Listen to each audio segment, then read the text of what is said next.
मैं पहले भी यहाँ रह चुकी हूँ। 1930 में एक 4 साल की बच्ची शांति देवी अपने घर वालों से कुछ अजीब बातें करने लगी।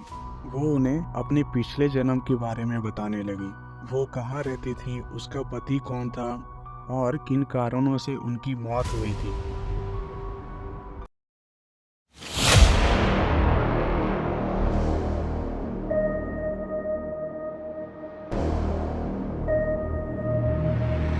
शांति देवी को आज भी पुनर्जन्म का एक दिलचस्प केस माना जाता है जो कि डॉक्यूमेंटेड है।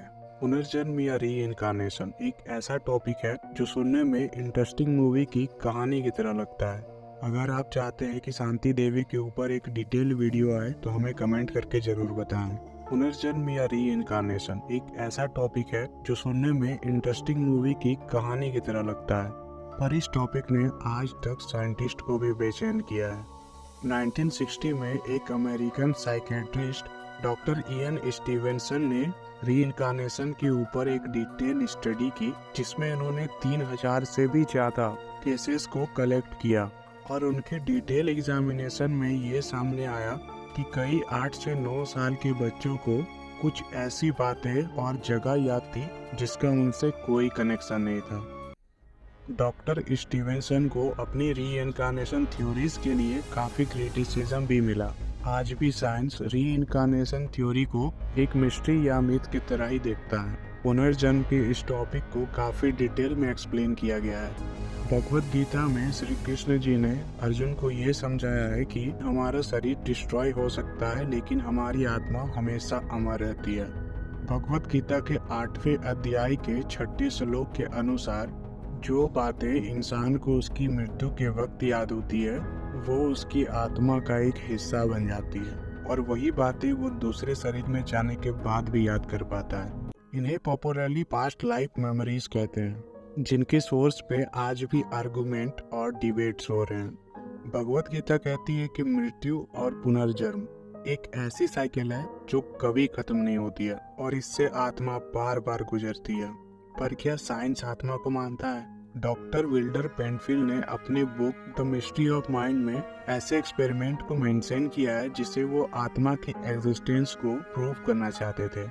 हमारे ब्रेन में अलग अलग एरियाज होते हैं जो अलग अलग मूवमेंट्स एंड रिएक्शन के लिए रिस्पॉन्सिबल होते हैं। डॉक्टर पेनफील्ड के एक्सपेरिमेंट में उन्होंने दिमाग के कुछ एरियाज को आर्टिफिशियली एक्टिवेट करके अपने सब्जेक्ट्स के हाथों में कुछ मूवमेंट्स कराई। उन्होंने ये सवाल उठाया कि अगर आर्टिफिशियली एक्टिवेट करने पर ब्रेन इंसान से अगर मूवमेंट करवा रहा है तो नॉर्मल लाइफ में ब्रेन को सिग्नल कौन देता है। वो इस नतीजे पे पहुंचे कि अगर कोई ब्रेन एक कंप्यूटर है तो उसे कोई चीज प्रोग्राम कर रही है, वो है हमारा सोल या आत्मा। भगवत गीता में ये क्लियर किया गया है कि पुनर्जन्म मृत्यु के बाद का एक ऐसा सच है जिससे इंसान मोक्ष पाने के बाद ही छुटकारा पा सकता है। मोक्ष एक ऐसी स्टेट है जिसमें आत्मा जन्म, मृत्यु और पुनर्जन्म की साइकिल से आजाद हो जाती है। भगवत गीता में 7वें और 15वें अध्याय में एक ऐसे यूनिवर्स का जिक्र किया गया है जहाँ ना ही सूरज और ना ही चांद की रोशनी है। वहाँ जो भी रोशनी है वो परमात्मा के तेजस्वी रूप से है। यहाँ साक्षात भगवान श्री कृष्ण विराजमान है और यहाँ सिर्फ उन लोगों की आत्मा जाती है जिन्होंने इस संसार से अलग होकर मोक्ष प्राप्त किया है। भगवत गीता का ये हिस्सा ना ही सिर्फ आत्मा के बारे में बात करता है बल्कि यहाँ फिर से एक अलग यूनिवर्स एग्जिस्ट होने की बात की गई है। हमारी दुनिया रियलिटी में एग्जिस्ट ही नहीं करती। इसे आप ऐसा समझ सकते हैं जैसे कि ये दुनिया एक वीडियो गेम है और हम एक कैरेक्टर जो कि अपना अपना कैरेक्टर्स निभा रहे हैं और इस वीडियो गेम को कोई कंट्रोल कर रहा है। 2003 में फिलोसोफर निक बॉस्ट्रॉम ने ये सिम्युलेशन थ्योरी प्रपोज की थी जिसके मुताबिक हमें कोई कंट्रोल कर रहा है, जैसे कि एलियंस, और हमारी ये दुनिया हकीकत नहीं बल्कि एक इल्यूजन है।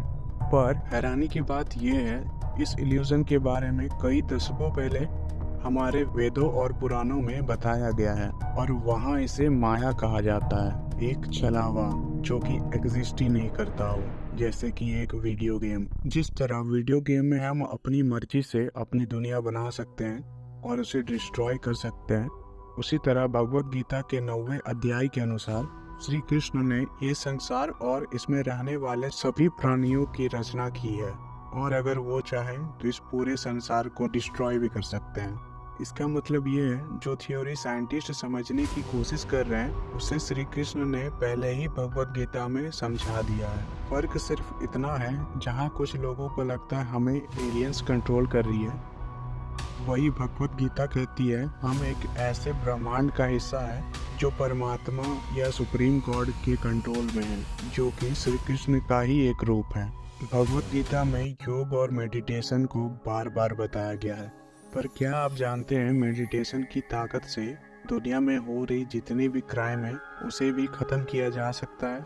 साल 1993 अमेरिका का वाशिंगटन डीसी का एक छोटा सा शहर जो जुर्म और बुराई से पीड़ित था, जहां एक तरफ शहर के पुलिस क्राइम को कम करने की कोशिश कर रहे थे, वहीं दूसरी तरफ कुछ साइंटिस्टों ने एक एक्सपेरिमेंट करने का फैसला किया, the transcendental meditation and TM Siddhi program. इस एक्सपेरिमेंट में उस छोटे से टाउन के 4000 लोगों ने पार्टिसिपेट लिया और इनसे 6 हफ्तों तक मेडिटेशन करवाया गया।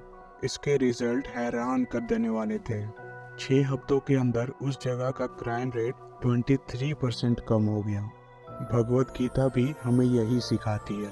भगवत गीता के 6ठे अध्याय में श्री कृष्ण ने बताया है कि जब आप ध्यान करते हो तब आप अपनी सारी बुरी भावनाएं जैसे दुख, क्रोध, अहंकार को भूलकर अपने असली स्वरूप को पहचान सकते हो।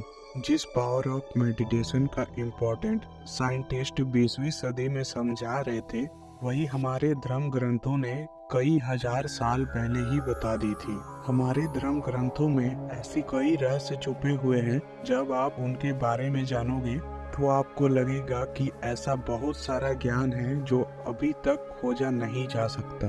अगर आपको ये वीडियो पसंद आई तो इसे लाइक और शेयर जरूर करें और हमारे चैनल को सब्सक्राइब जरूर करें।